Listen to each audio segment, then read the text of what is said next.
Bespreek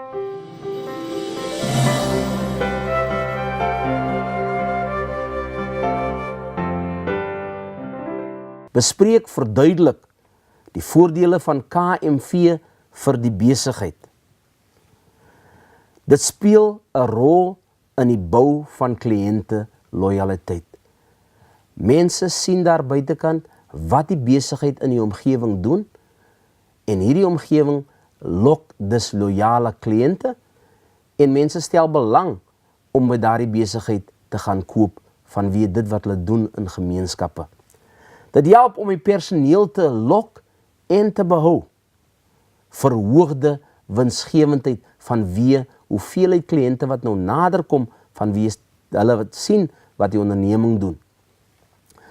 Dit lok eties bewuste klante.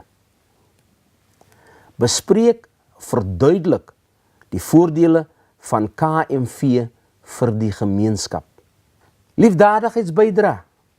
Byvoorbeeld, 'n onderneming bou skole of 'n hospitaal binne die gemeenskap. Vrywillige werknemersprogramme.